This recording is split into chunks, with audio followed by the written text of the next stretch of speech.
Halo guys, ketemu lagi sama kita di podcast Gading Asuransi.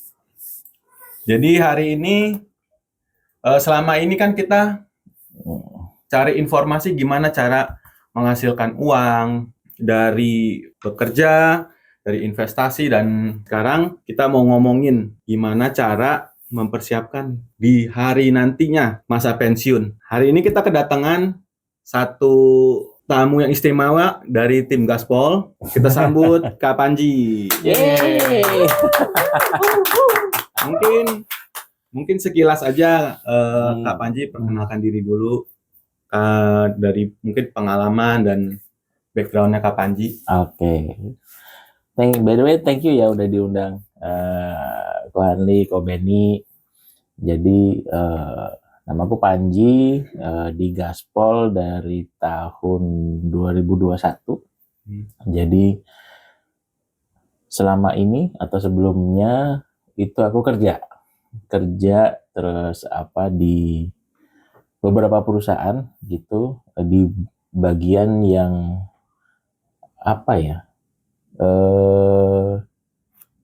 dibenci tapi juga dinantikan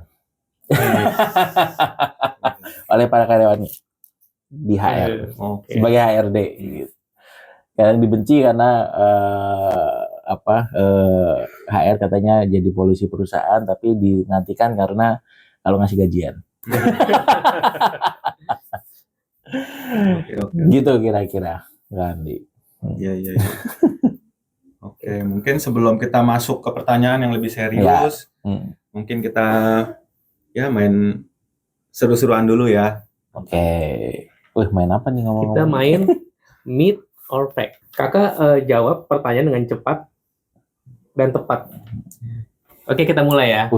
Cepat dan Ini tepat. ada 2 pertanyaan. Berarti ada benar ada salah nih. Oh, pilih Ini salah satu. nggak ada benar. Oke. Pilih salah satu aja yang menurut Kak Panji banget gitu. Langsung ya. Oke, kita mulai ya. Gaji bulanan atau komisi harian?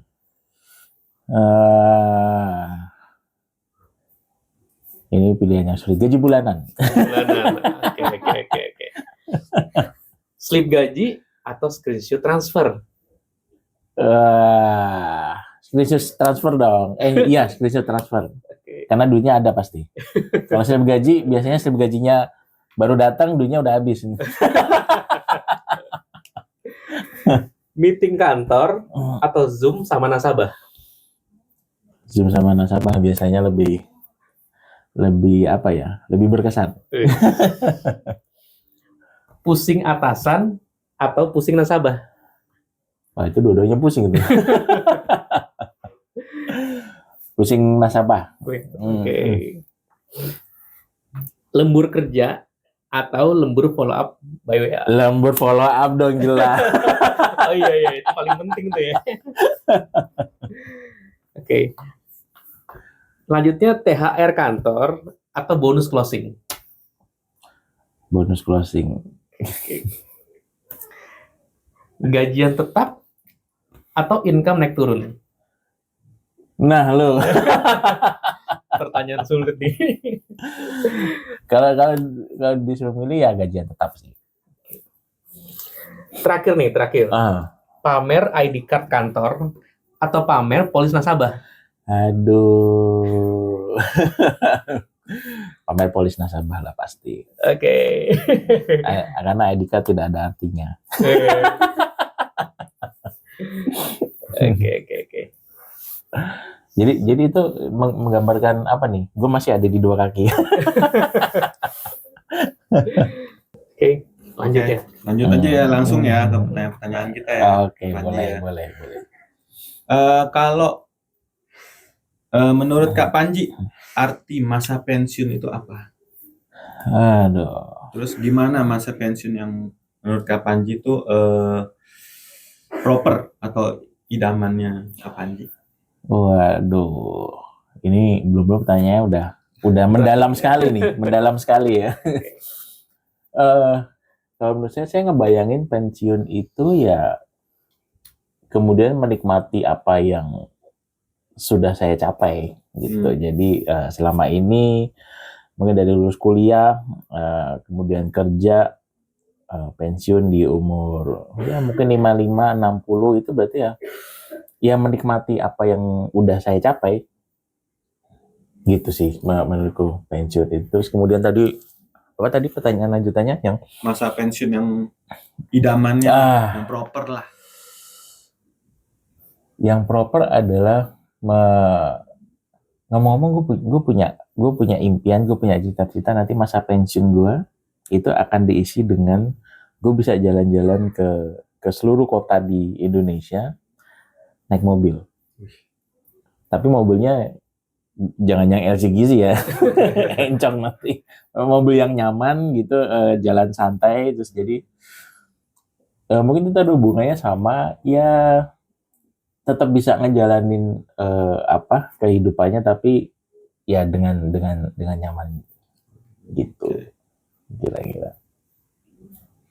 Terus sekarang apa nih yang Kak Panji? Apa yang harus disiapkan untuk punya masa pensiun yang mungkin proper di masa depan? Yang aku siapin sih, yang jelas sih, aku ngebayangin kemudian ketika pensiun ya memang tetap harus punya duit untuk ngejalanin itu ya, karena untuk ngejalanin sesuatu yang nyaman kan pasti butuh modal ya. Nah kan kalau aku belajar nih katanya nih ya harus nabung gitu, harus invest. Masalahnya duitnya pas-pasan. Masalahnya duitnya pas-pasan dalam arti ya memang untuk biaya hidup. Jadi kalau untuk nabung invest kok kayaknya nggak kekejar ya. Jadi makanya kemudian bayangan gue sih ya gimana caranya nanti ketika tua, ketika usia pensiun, gue tetap punya income gitu. Dan nggak pengennya sih nggak ngandelin anak ya gitu, karena nanti anak udah punya kehidupan sendiri, keluarga sendiri ya, mereka juga perlu menata hidupnya sendiri gitu sih. Jadi kalau aku nangkep nih berarti sebenarnya mungkin pensiun di usia yang Kak Panji udah cukup matang bisa menikmati hidup dan juga punya passive income berarti ya. Ya itu bisa dibilang begitu. Tapi sebenarnya nggak, harapannya sih punya passive income, tapi yang jelas harus tetap punya income aja gitu. Karena ya aku sadar selama ini untuk menyisihkan untuk nabung atau untuk invest tuh berat gitu. Jadi ya cara lainnya adalah memastikan kalau nanti ketika di usia pensiun itu gue tetap punya income gitu sih. Oke. Memang sih kalau untuk persiapin masa pensiun itu gue sendiri pernah ngikutin, gue cari tahu gimana cara persiapinnya dan untuk nyiapin itu tahu-tahu harus menyiapkan pokoknya sebulan harus bisa nabung misalkan berapa puluh juta gitu.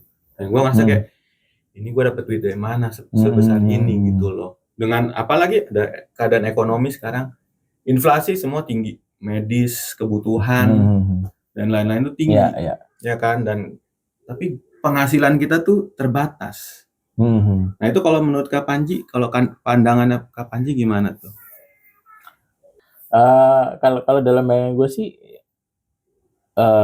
untuk ngatasin yang sekarang tiap tahun harga kebutuhan atau biaya hidup hidup pasti akan butuh lebih banyak gitu ya tiap tahun karena inflasi dan semacamnya. Ya bayangan gue sih kemudian ya income kita juga harus tambah besar. Gitu, income gue tambah besar. Jadi misalnya gue dalam konteks gue kan karyawan ya, pernah jadi karyawan, terus kemudian punya gaji yang artinya antara untuk di tahun depan gaji gue harus naik cukup lumayan atau karir gue harus naik gitu. Karir gue harus naik kan berarti income juga akan semakin besar. Cuman kan kemudian ya mau sebatas apa dalam arti untuk misalnya dipromosikan gitu. kalau untuk katakanlah mengharap ke kenaikan gaji itu kayaknya susah ya, dalam arti karena biasanya kalau, dan ini ternyata setelah gua menjalani belasan tahun di HRD ini terjadi di semua industri ya. Jadi memang kalau misalnya kita di posisi yang sama, atau kan kalau di perusahaan ada yang namanya grade jabatan gitu ya, level staff, level supervisor gitu tuh. Kalau misalnya kita ada di level yang sama-sama staff lah gitu misalnya, tahun depan kita tetap juga staff juga, kenaikannya itu gue sih nggak pernah ngalamin yang naik sampai even 10% gitu. Nggak pernah ada gitu.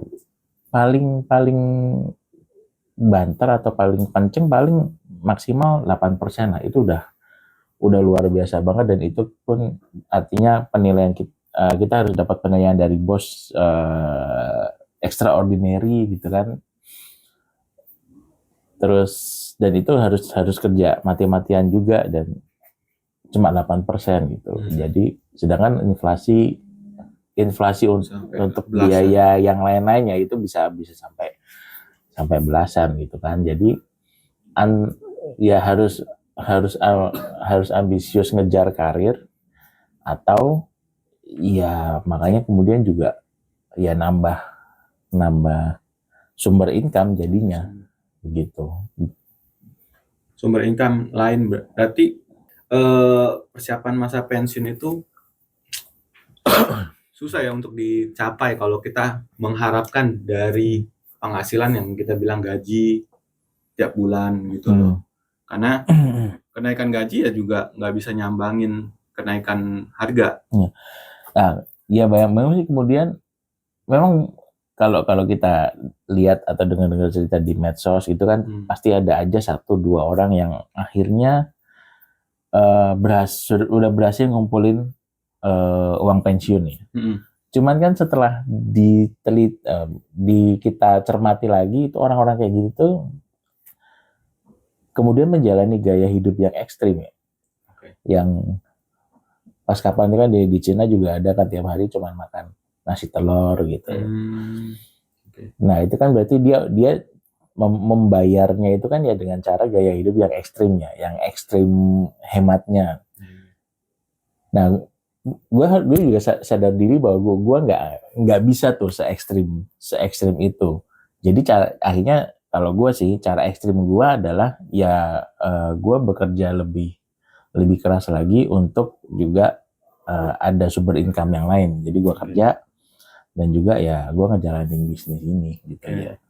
Jadi kalau orang yang tadi gue cerita itu cara ekstrimnya adalah gaya hidupnya yang ekstrim hemat. Nah kalau gue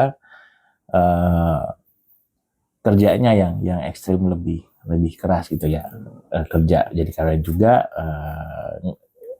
coba ngejalanin bisnis juga gitu. Banyak yang bilang nih HRD itu kayak dokter cinta. Asik, dokter cinta. Kalau ada masalah antara atasan dan karyawan, dia yang dikasih resepnya. Menurut kakak gimana tuh? Gue baru dengar tuh. Bagus juga sih. Dokter cinta. Iya sih di banyak perusahaan yang gue temuin juga, entah itu gue alami langsung atau cerita dari teman-teman. Iya memang jadi di HRD itu akhirnya jadi andalan dalam arti kalau ada sesuatu ke karyawan, HRD yang ditanyain ini kemana, ini gimana. Terus, bahkan seringkali juga keran bocor di kantor gitu, HRD juga yang turun tangan gitu kan. Jatuh cinta, iya juga sih. Orang direkrut gitu kan, kerja nggak benar, atasannya bilang itu kasih ke HRD deh gitu. HRD juga yang turun tangan ngeberesin gitu. Jatuh cinta, iya juga sih, dalam arti ya dijalanin lah. Okay. Terus tadi kan Kak Panji bilang memilih untuk bisnis karena pengharapan gaji nggak bisa. Hmm. Pilih bisnis insurance. Kenapa Kak Panji memilih bisnis insurance? Kenapa milih bisnis insurance? Oke, jadi ceritanya adalah awalnya gue ini kalau kenapa pengen bisnis adalah memang sejak awal gue memang pengen punya bisnis sendiri. Jadi cita-citanya dulu tuh nanti di penghujung karir atau menjelang akhir karir gitu pengen punya bisnis juga. Itu pertama. Terus yang kedua, kenapa kemudian akhirnya ngejalanin bisnis insurance? Itu jadi awalnya aku mau cari insurance buat anak waktu itu. Mau cari insurance buat anak. Nah, masalahnya adalah di circle gue tuh nggak ada nih agen asuransi gitu. Yang circle deket ya, maksudnya yang waktu itu gue sama istri juga siapa ya agen asuransi ya? Wah, nggak kepikiran mau siapa gitu. Sebenarnya saya sama istri itu masing-masing udah punya polis asuransi sebenarnya. Aku udah punya dari sejak bujangan, istri juga punya sejak bujangan. Tapi kemudian mau kedatangin agennya, kok kayaknya kurang serk ya gitu. Nanti dulu akhirnya ditunda. Dan akhirnya meletupkan itu adalah anak masuk rumah sakit. Anak masuk rumah sakit, asuransi kantor tuh akhirnya iya bisa cover, cuman gue harus nombok. Jadi ketika anak itu masuk rumah sakit itu kan demam ya sampai kejang gitu ya.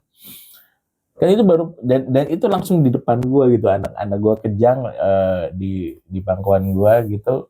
Aduh, rasanya gue langsung patah hati banget gitu kan. Terus dibawa ke rumah sakit, tanya-tanya, ternyata yang asuransi kantor itu cuman bisa covernya nanggung-nanggung, dalam arti untuk masuk ke kelas 3 bisa, cuman kalau untuk ada lebihnya gitu. Cuman kalau masuk ke kelas 2 kurang gitu. Aduh, nanggung amat. Tapi ya gue kan nggak tega ya untuk masuk di kelas 2 atau kelas 3, apalagi itu anak demam tinggi kejang. Aduh, gue nggak tega deh gitu. Ya udah deh, upgrade ke kelas 1. Nggak tahu deh nanti eksesnya seberapa. Udah yakin bakal ekses gitu. Terus tapi ya udahlah, untuk anak kejang, demam tinggi gitu, dan itu baru pertama kali gue alamin. Ya udah, dirawat. Waduh, eksesnya lumayan juga ya. Lumayan getok ya. Itu eksesnya itu dulu sampai hampir 4 kali UMR Jakarta lah. Gitu, hampir 4 kali. Lumayan ya. 3 hari. 3 hari eksesnya doang nih, eksesnya udah hampir UMR sebesar 4 kali UMR Jakarta gitu kan. Ya meskipun udah tahu bakal ekses ya tetap nyesek juga sih. Kayaknya oh ya udah deh, cari asuransi deh gitu. Akhirnya aduh, siapa nggak kepikiran, ya udah deh gue sekalian aja deh jadi agennya. Gue ngomong sama istri kan, gue sekalian aja deh jadi agen juga deh gitu. Terus nanya kebetulan ada temen dekat ketika kuliah yang memang berkecimpung dia kerja sebagai karyawan di perusahaan asuransi gitu. Dia jadi karyawan bukan agennya gitu. Terus gue nanya, ya udah, karena memang udah bertekad, ya akhirnya jadi bisnis asuransi, ngejalanin, dan ternyata nyaman. Ternyata emang, kok ternyata gue cocok nih. Ya itulah kira-kira perjalanan gue kenapa ngejalanin bisnis dan kenapa akhirnya di bisnis asuransi. Begitu sih. Berarti UI-nya kuat banget ya untuk hingga akhirnya dari karyawan dan mencoba bisnis di dunia asuransi ya. Maksudnya UI-nya berarti kuat banget. UI-nya kuat, momennya ada, dan ternyata berkahnya ada di situ ya. Nomor rezekinya kali ya. Iya.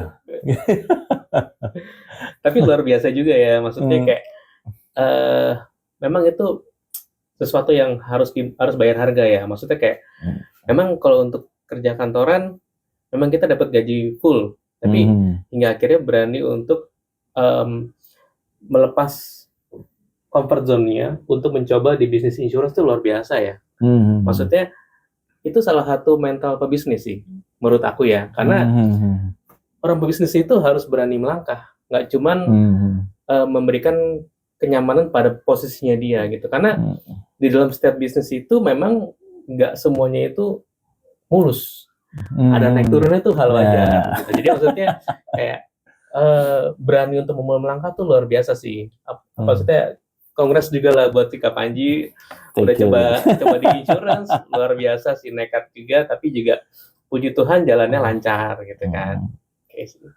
Sebenarnya akhirnya kemarin berani memutuskan ya karena udah nyaman, akhirnya ternyata memang gue nyaman di bisnis bidang ini dan gue cukup pede, dan ya udah dan kayaknya memang udah waktunya juga gitu kan. Terus kan kalau ditilik-tilik dari usia nih, dan dari pengalaman kerja dan dari usia pensiun gue tuh ternyata 15 tahun lagi gitu. Kalau dilihat secara usia pensiun ya, dan 15 tahun tuh sadar gak sadar itu cepet banget ternyata.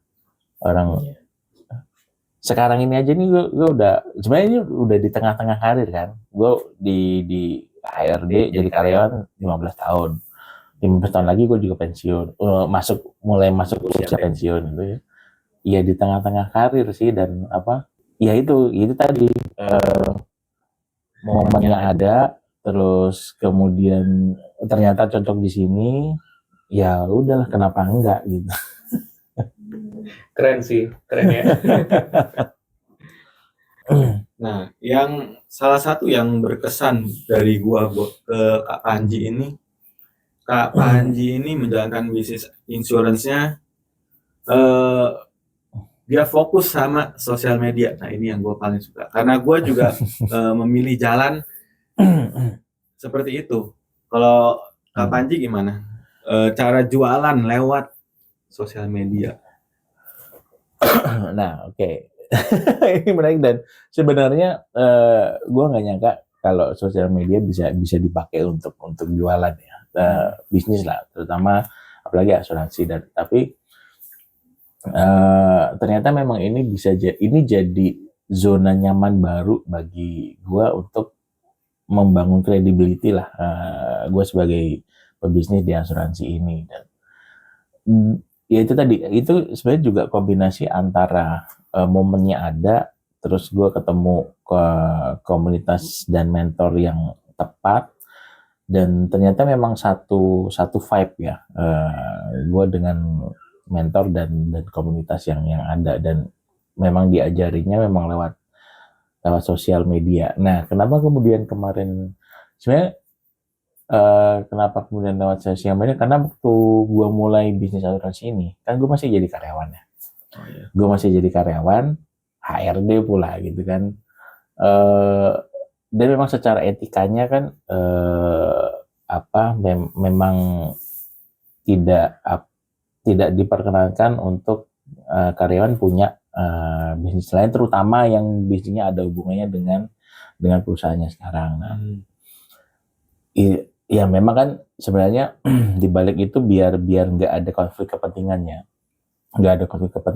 terus kemudian fokusnya tetap terjaga si karyawan itu. Jadi gue dulu cepat mikirnya, gue ini HRD, gue bukan orang marketing, bukan orang sales yang lokasi kerjanya itu bisa fleksibel gitu. Orang HRD ya tetap harus duduk di tempat duduknya, di ruangannya, mantengin komputer gitu lah. Jadi gue nggak bisa nih keluar dan segala macam. Ya menurut gue waktu itu cara yang paling possible, yang paling masuk akal ya memang harus lewat sosial media gitu. Dan kebetulan gue kemudian juga ada di komunitas yang memang percaya akan hal itu, bahwa sosial media itu bisa jadi tools yang ampuh lah gitu. Jadi ya itu again karena momennya klop, ketemu komunitas yang klop ya jalan lah. Ada nggak sih cara-caranya dalam hal bermain dalam sosial media ya? Kakak itu mencari dalam arti buat konten aja atau nawarin ke calon ke followers kakak gitu? Nah, dan oke, kebetulan juga itu gue juga ada temen yang katakanlah sama-sama pemerhati sosial media dan digital marketing ya, walaupun dia sebenarnya bukan ahli banget juga gitu, cuman dia sedikit banyak tahu karena dia udah mendalami soal digital marketing lebih dulu dari gua gitu. Terus apa namanya, dia juga kasih input, kasih masukan. Awal-awal ya bleh juga sih gua. Dalam arti ya karena belum punya, katakanlah belum punya ilmunya macam-macam, jadi ya posting aja. Terus teman gue tuh japri ke gue, Ji, lu jangan gini karena nanti ini gini karena kan di sosial media kan lu mau branding, itu nanti agak bertentangan nih dengan branding gitu. Kalau mau diubah jadi gini aja gitu. Nah, terus masuk akal juga sih. Nah, akhirnya ya gue juga mulai belajar dari situ. Nah, soal kemudian apakah kemudian nawarin,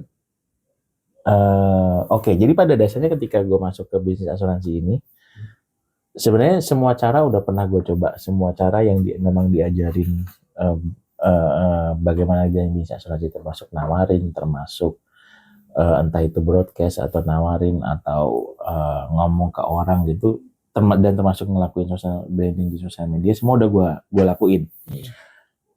Dan ternyata kalau gue nawarin terus kemudian dicuekin, itu gue baper. Pengalaman pribadi banget. Gue jatuh mental. Gue baper dalam arti gue jatuh, aduh kok kediemin ya, kok cuma dibaca ya. Mana nggak yang pernah Gue baper. sampai bapernya tuh sampai benar-benar bikin lumpuh, pernah nggak? Iya itu maksudnya, aduh gue cuma dibaca doang, gue baper gitu ya. Akhirnya gue down itu, aduh kok gini amat ya. Sekarang gue jadi tahu nih kalau ada orang yang nawarin terus gue diemin, gini rasanya gitu.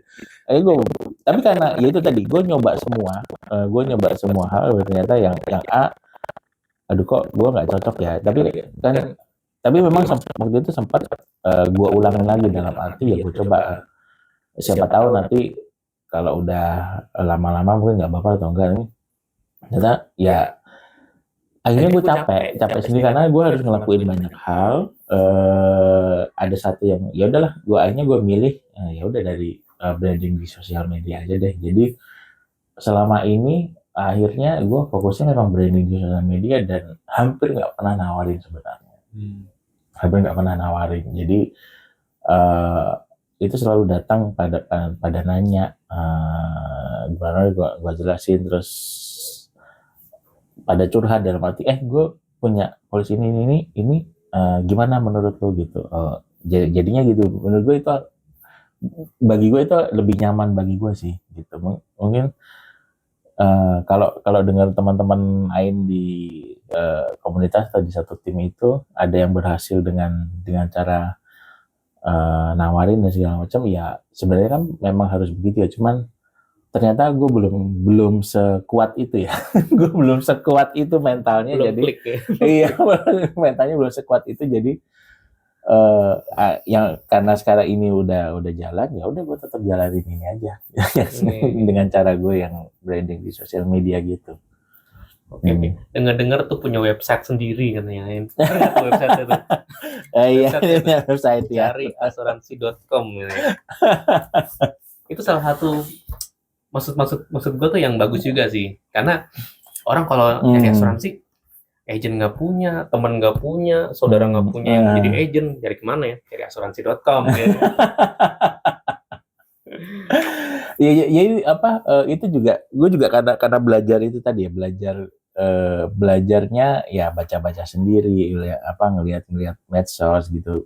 Itu kan, oh ternyata untuk di medsos itu gue belajar emang ternyata untuk branding digital marketing lah ya, kayak katakanlah di digital marketing gitu. Jadi kan kalau di marketing itu kan katanya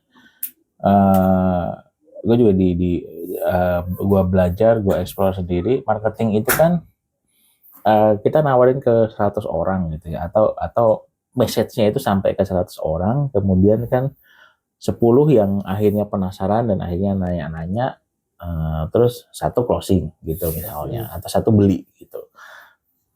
Nah, itu gue juga nemuin bahwa perjalanan itu kan memang butuh channel ya. Jadi oke lah, kalau di sosial media gue nganggapnya 100 orang yang message tersampaikan itu adalah 100 orang yang nonton konten kita gitu. Bahwa ternyata dari 100 orang itu 10 orang memang lagi pengen nyari asuransi gitu. Akhirnya ngeklik profil kita gitu misalnya. Kan journey-nya begitu, ngeklik profil kita nih siapa nih? Oh Panji itu agen asuransi Manulife. Nah juga nih dia scroll gitu misalnya, terus akhirnya kan ngontak ya, ngontaknya. Nah ini ngontaknya kemana ini nih yang perlu di solve ya gitu, harus ada kan. Gue perhatiin selama ini orang kan akan lebih personal kan kalau ngobrol di WhatsApp ya. Ya, betul. Jadi sangat jarang yang kemudian DM. Nah makanya oh iya harus ke WhatsApp ya. Akhirnya gue ciptain yang di profil itu link yang bisa. Nah, orang kan pengen kepo dulu ya gitu. Oh iya gue perlu website nih, gue perlu apa sih istilahnya tuh, landing page ya. Setelah gue tahu tuh landing page, oh ya ini Panji itu agen asuransi. Agen asuransi Manulife itu Panji ini bisa provide apa aja. Akhirnya kan katalog ya kan, kayak katalog gitu ya. Oh landing page, website gitu. No. Scroll, mereka cari infonya di situ. Akhirnya kan nanya-nanya.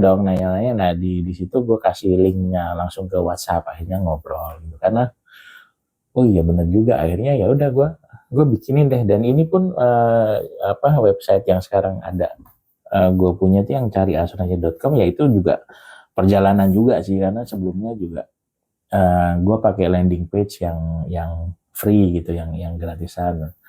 Gue masih belum puas gitu, karena kok tampilannya standar ya. Setelah gue lihat-lihat, ternyata di Canva tuh mereka punya template website. Jadi kalau dibuka di tablet, dibuka di laptop, itu mereka akan nyesuaiin formatnya, format laptop, format tablet. Tapi kalau dibuka di handphone, itu akan formatnya juga, cakep juga nih gitu. Akhirnya gue explore bikin, akhirnya beli domain juga gitu, dan ternyata harganya masuk akal juga gitu. Masih masuk budget ya. Murah banget sih.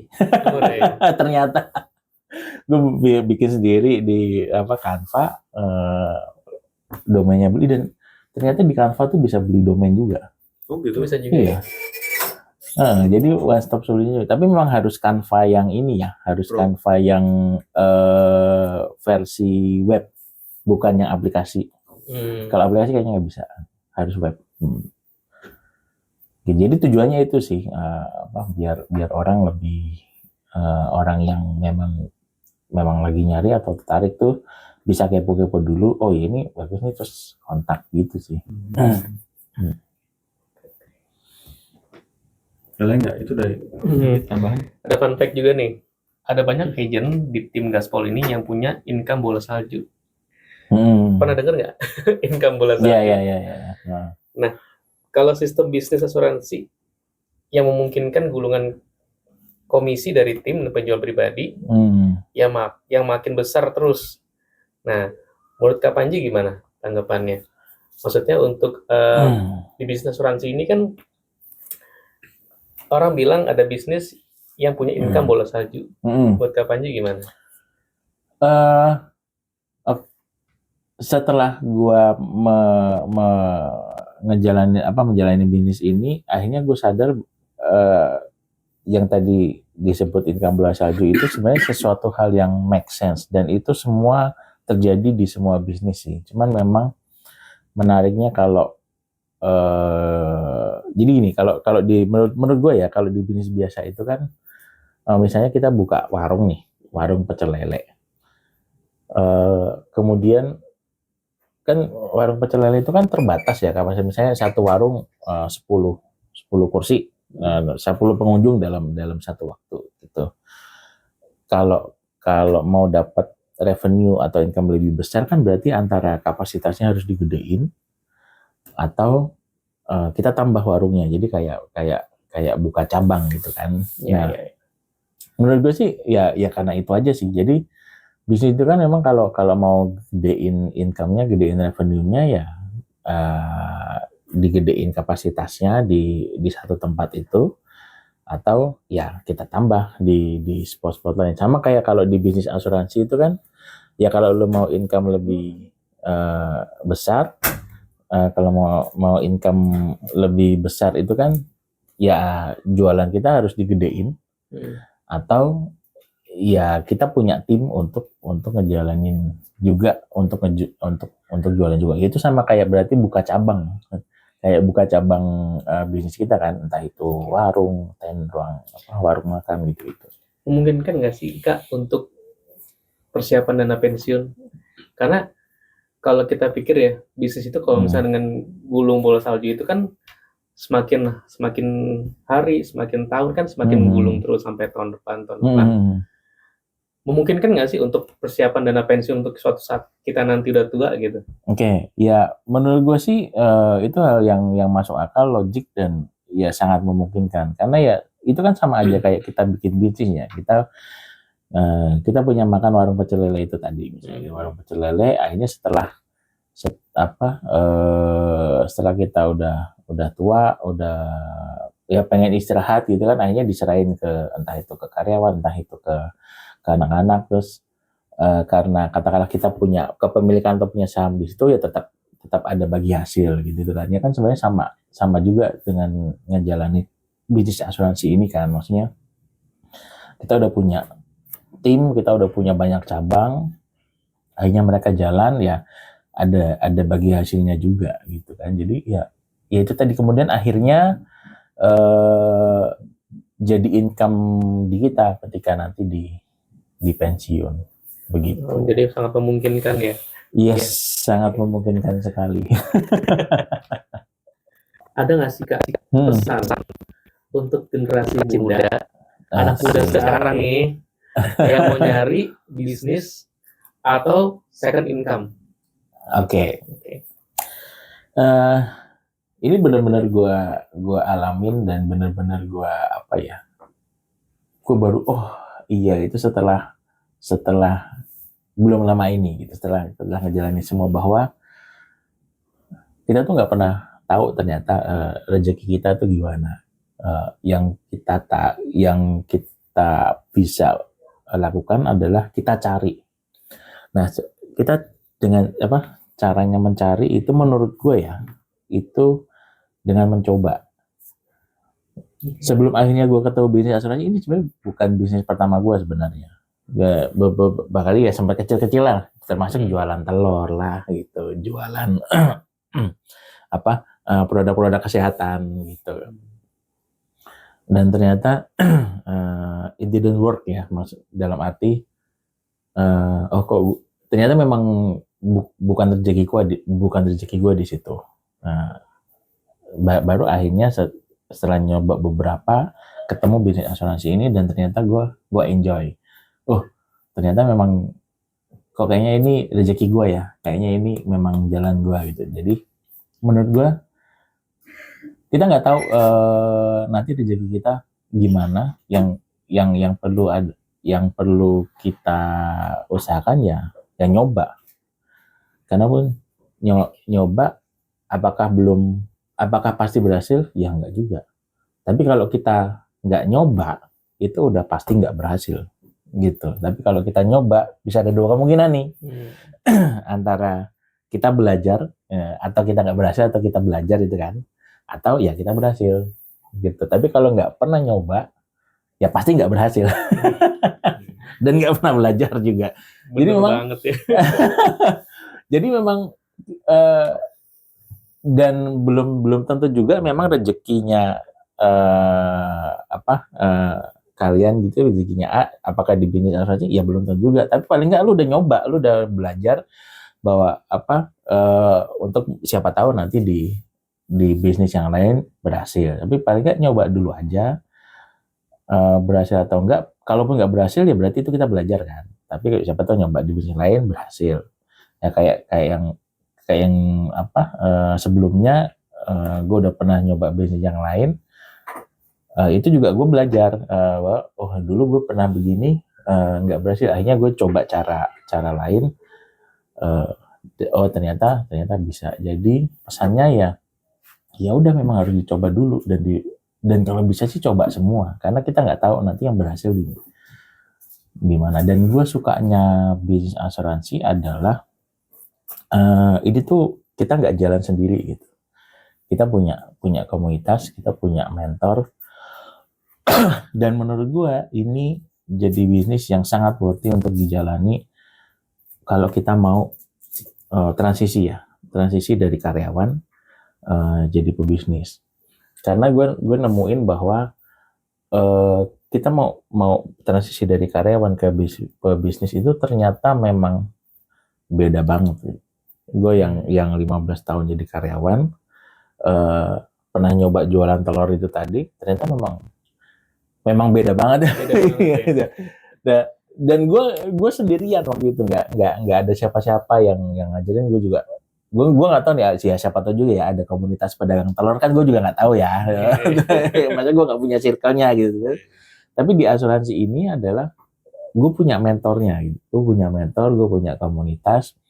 Dan itu juga sebenarnya gue dapat ketika di karyawan. Karyawan kan kita punya bos ya. Kita punya bos, kita punya atasan, kita punya teman kerja. Kan sebenarnya serupa ya, antara karyawan punya bos, punya rekan kerja, sama ya punya departemen yang lain gitu. Nah, di bisnis juga sama, ya, kita punya mentor, kita punya komunitas ini, dan kita punya teman-teman sesama agen asuransi yang juga bisa saling support, saling nanya.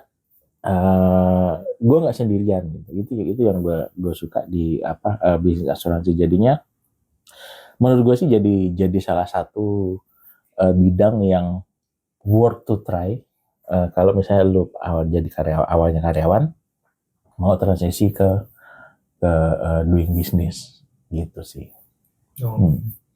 Sana luar biasa banget ya. Jadi kalau menurut gue nih ya, kesimpulannya nih, kalau menurut gue tuh Kak Panji itu salah satu sosok yang luar biasa banget ya. Maksudnya dalam arti gini, berani mencoba sesuatu, berani mengambil keputusan apapun kondisinya. Maksudnya dengan kondisi Kak Panji ini untuk mencoba menjadi agent, dan dia ternyata berhasil. Ada aja, maksudnya selalu ada jalannya gitu kan. Dan akhirnya sekarang di sosial media luar biasa ya, luar banyak. Siapa sih yang nggak tahu Kak Panji kan? Gitu sih. Jadi intinya coba dulu. Oke, sekian aja pertanyaan-pertanyaan kita dari podcast ini ya Kak Panji. Semoga podcast pertanyaan-pertanyaan kita, jawabannya Kak Panji bisa membantu teman-teman dalam mempersiapkan, tahu nih masa pensiun apa yang harus disiapkan dan keadaannya seperti apa. Kak Panji juga di sini encourage teman-teman juga yang sekarang ini karyawan juga beranilah untuk memulai bisnis. Salah satunya bisnis insurance. Ya, terima kasih Kak Panji. Thank buat you juga. waktunya, Terima kasih. Thank you. buat tenaganya dan lain-lain. Udah diundang juga. Ya. Terus ada apa? Jokes. Udah. Ada tuh. Bye bye. Oke. Bye.